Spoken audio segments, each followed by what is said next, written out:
بسم اللہ الرحمن الرحیم۔ السلام علیکم۔ امید ہے سب خیریت سے ہوں گے، ٹھیک ٹھاک ہوں گے، اور میں بھی اللہ کا شکر ہے بالکل ٹھیک ٹھاک ہوں۔ آج میں پھر حاضر ہوں آپ کے پاس ایک نئے ولاگ کے ساتھ۔ آج میں اپنا ولاگ جو ہے وہ شام کے ٹائم سے شروع کر رہی ہوں، یہ شام کی رات کی روٹین، اور یہ کھانے کا ٹائم ہے۔ ہم کھانا اکثر جو ہے وہ مغرب کے بعد کھا لیتے ہیں، زیادہ لیٹ نہیں کرتے۔ اور یہاں پہ میں نے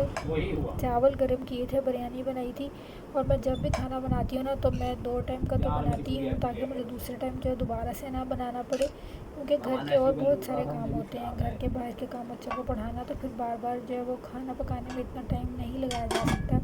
تو میں نے بریانی بنائی تھی، وہ میں نے رات کے کھانے میں گرم کی تھی، اور جو بچی ہوئی تھی اس کو میں اب ڈال کے رکھ رہی تھی۔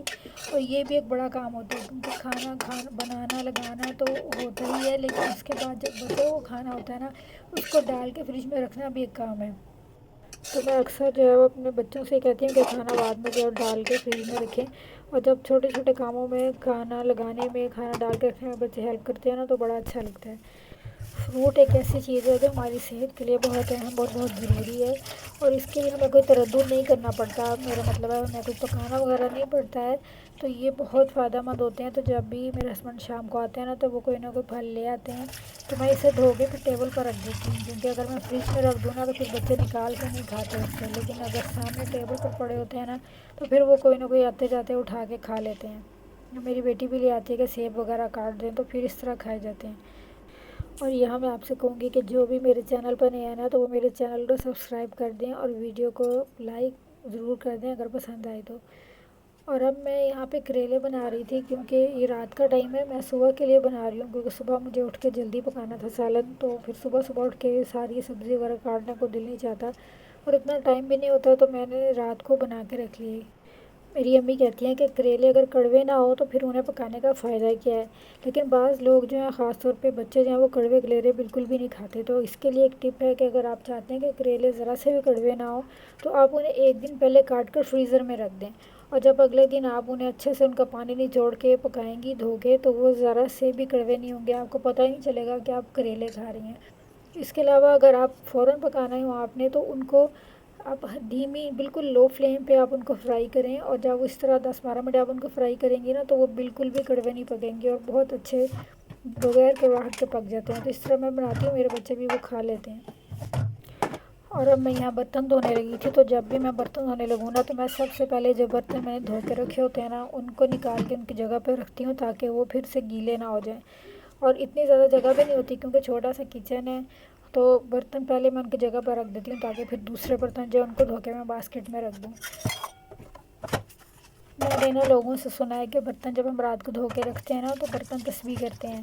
تو اب مجھے یہ تو نہیں پتا کہ برتن تسبیح کرتے ہیں یا نہیں کرتے، مگر میں نے نا یہ سنا ہے کہ حدیث میں آتا ہے کہ برتن جو ہیں وہ رات کو ہمیشہ دھو کر رکھنے چاہیے، اور اگر دھو کر نہ رکھیں نا تو پھر انہیں الٹا کے ڈھک کے رکھنا چاہیے، یہ ان کو اکٹھا کر کے ان کے اوپر کوئی کپڑا وغیرہ رکھ دیں، ایسے کھلے دھونے والے گندے جو برتن ہوتے ہیں نا کھانا لگاؤ، وہ نہیں چھوڑنا چاہیے۔ تو میں کوشش کرتی ہوں کہ میں بالکل بھی رات کو اس طرح برتن نہ چھوڑوں، میں انہیں دھو کے ہی رکھتی ہوں، اور اگر دھو نہ سکوں نا تو پھر میں اکٹھا کر کے نا انہیں سنک میں اوپر کوئی کپڑا یا کوئی چیز ڈال دیتی ہوں کہ وہ ڈھک دیے جائیں۔ تو یہ کالا تیل ہے جو میں ڈال رہی تھی، یہ بڑے ہی کام آتا ہے، بہت ساری چیزوں میں یہ بہت اچھا صاف کر دیتا ہے، سنک کو بھی برتنوں کو بھی، تو یہ میں ضرور استعمال کرتی ہوں۔ کوئی بھی چیز ہے نا آپ کی لوہے کی ہو، سلور کی ہو، اسٹیل کی ہو، اور وہ کالی ہو رہی ہے، صاف نہیں ہو رہی، تو آپ یہ کالا تیل تھوڑا سا ڈال کے، اور اس کو کبھی بھی سیدھا نہیں استعمال کرنا، یعنی پیور جو ہوتا ہے بغیر پانی ڈالے اس کو اس طرح نہیں استعمال کرنا، بلکہ پانی ڈال کے اس کو یوز کرتے ہیں، ورنہ یہ ہاتھوں پر لگتا ہے، تو آپ وہ ڈال کے جالی کے ساتھ اس کو رگڑیں تو وہ چمک جائے گی چیز آپ کی جو بھی ہو، بلکہ پلاسٹک کے پلیٹوں کو بھی آپ اس سے صاف کر سکتے ہیں، جالی لگا کے صاف کریں تو ان کے اوپر جو داغ ہوتے ہیں وہ بھی اتر جاتے ہیں۔ برتن دھونے کے بعد باری آ جاتی ہے چولہا صاف کرنے کی اور سلیب صاف کرنے کی، تو اس کے میں اوپر سے اٹھا دیتی ہوں، پھر صاف کرتی ہوں، روزانہ ہی چولہے کو میں صاف کرتی ہوں، لیکن یہ جو میرے اس کے اوپر کے برنر ہے نا یہ صرف درمیان کا اٹھتا ہے، باقی بڑے والے دونوں فکس ہیں وہ نہیں اٹھتے، تو درمیان والا میں کر لیتی ہوں اٹھا کے صاف، اور باقی ہے۔ اور یہ دیکھیں ابھی میں نے برتن دھو کے رکھے ہیں، اور میرا بیٹا آ گیا تھا پھر سے برتن رکھنے۔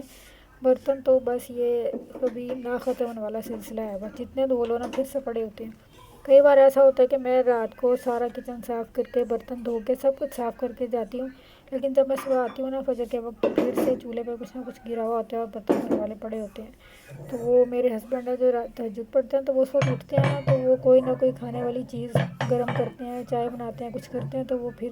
جب میں آتی ہوں نا، تو وہ پھر کچھ نہ کچھ پڑا ہی ہوتا ہے کچن میں۔ تو سلیب صاف کر رہی تھی میں، سلیب کو صاف کر کے اگر اس کے اوپر میں یہ نہ کروں تو کوئی کیڑا مکوڑا چونٹیاں وغیرہ جو ہم آ ہی جاتی ہیں۔ اتنی زیادہ چونٹیاں ہیں، چھوٹی چھوٹی بہت زیادہ چونٹیاں آ جاتی ہیں۔ کوئی بھی کھانے پینے کی چیز ہو نا، میٹھی پڑی ہوئی چیز، بلکہ کئی دفعہ پانی میں بھی، شاید پانی پینے آتی ہیں، پانی میں بھی چونٹیاں گری ہوتی ہیں سادہ پانی میں۔ تو میں یہ جو اسپرے وہ ڈیٹول کا بھی ملتا ہے، یہ خود سے بنا لیں، تو وہ ضرور چولہے پہ بھی کرتی ہوں، سلیب پہ بھی کرتی ہوں، تاکہ جو کھانے پینے کی چیزوں کی اسمیل ہے نا، وہ ختم ہو جائے اور چونٹیاں نہ آئیں۔ کچن تو صاف ہو گیا تھا، تو پھر کچھ سامان منگوایا تھا میں نے، وہ آیا ہوا تھا، تو میں سوچ رہی تھی کہ اس کو بھی ابھی رات میں ہی ڈال کے رکھ لیتی ہوں، ورنہ صبح پھر ناشتہ وغیرہ بنانا ہوتا ہے اور کام بہت ہوتے ہیں، تو پھر وہ پڑا رہے تو اچھا نہیں ہے۔ تو یہاں میں نے دیکھا کہ چینی کا ڈبہ خالی ہے، تو میں سب سے پہلے اس کو ریفل کر رہی تھی، تاکہ اگر کسی نے دودھ پینا ہو یا چائے وغیرہ بنانی ہو تو اس کو چینی مل جائے۔ اسے بھر کے میں نے رکھ دی ہے اس کی جگہ پہ، اور اب میں یہاں پہ ڈالنے لگی چنے، یہ کالے چنے ہیں، ان کو بھی میں نے جار میں ڈال کے رکھ دیا ہے، اور اسی طرح سے یہ ہے چنے کی دال، اس کو بھی میں یہاں جار میں ڈال دوں گی۔ تو میں پیکٹ کے یہ لیتی ہوں کیونکہ یہ صاف ہوتی ہیں اور ان میں کوئی یعنی سوسری کی کیڑا وغیرہ نہیں ہوتا ہے۔ اور یہاں پر آپ یہ دیکھ رہے ہیں کہ یہ ہلدی ہے، یہ ہلدی بھی میں نے ختم ہو گئی تھی تو منگوائی ہے،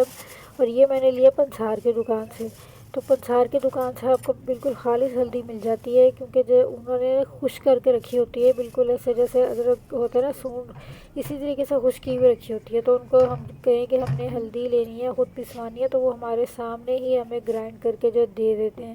اور اس کو چھان لینا چاہیے۔ میں نے بھی دیکھی یہ چھانی ہے، تو اس میں سے یہ جو اس کا چھلکا ہے اس طرح سے نکل جاتا ہے اس میں سے،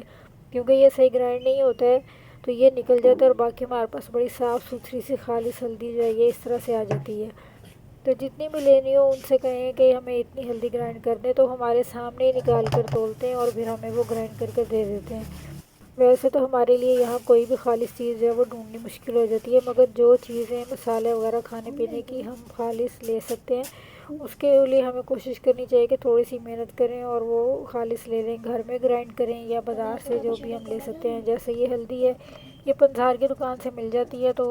وہیں سے لے لینی چاہیے جتنی بھی چاہیے، پاؤ لے لیں، آدھا کلو لے لیں، اس سے ہمارا کافی ٹائم نکل جاتا ہے، کیونکہ تھوڑی سی تو یہ سالن میں ڈالی جاتی ہے، تو میں بھی ہمیشہ ادھر سے ہی لے کے آتی ہوں۔ باقی مسالے بھی جو کر سکوں میں گھر میں گرائنڈ کر لیتی ہوں۔ یہ ہلدی جو ہے یہ دیکھیں تقریباً پاؤ کے قریب ہے، جو اس کا چھلکا نکل جاتا ہے، لیکن یہ ہلکا سا ہوتا ہے، اور یہ کافی ساری ہلدی جو ہے وہ اس میں آ گئی تھی۔ اب اس سے میرے تقریباً 3 سے 4 مہینے یا زیادہ ہی گزر جائیں گے، 4-5 مہینے آرام سے گزر جائیں گے۔ وہ میں نے ایک وہ شیشی بھر کے رکھ لی ہے، یہ مسالوں والی ڈبی بھی بھر لی ہے، دوسرا میں نے ادھر اوپر لگایا ہوا مسالے والا، میں اس کو بھی بھر لوں گی۔ اور یہ تو سب کو پتہ ہی ہے کہ ہلدی کا داغ جو ہے وہ نہیں اترتا، کپڑوں پہ لگ جائے تو اس کو اتارنا بڑا مشکل ہو جاتا ہے، اور اگر اسی طرح سلیب وغیرہ پہ گر جائے تو وہ بھی جلدی نہیں اترتا، اس لیے ہمیں فوراً سلیب پہ گر جائے نا تو پھر اس کو صاف کر لینا چاہیے سرف سے، کسی کپڑے وغیرہ سے، تاکہ اس کے داغ نہ لگیں۔ اور سب سے ضروری اور آخری کام جو ہے وہ یہ ہے کہ میں ہمیشہ جو ڈسٹ بن کا شاپر ہے نا، جو کوڑے والا ہوتا ہے، اس کو گرہ لگا کے باہر رکھ دیتی ہوں کچن میں، کیونکہ اس میں کھانے پینے کی چیزوں کے چھلکے وغیرہ ہوتے ہیں، تو اس میں چینٹیاں کیڑے مکوڑے وغیرہ آتے ہیں۔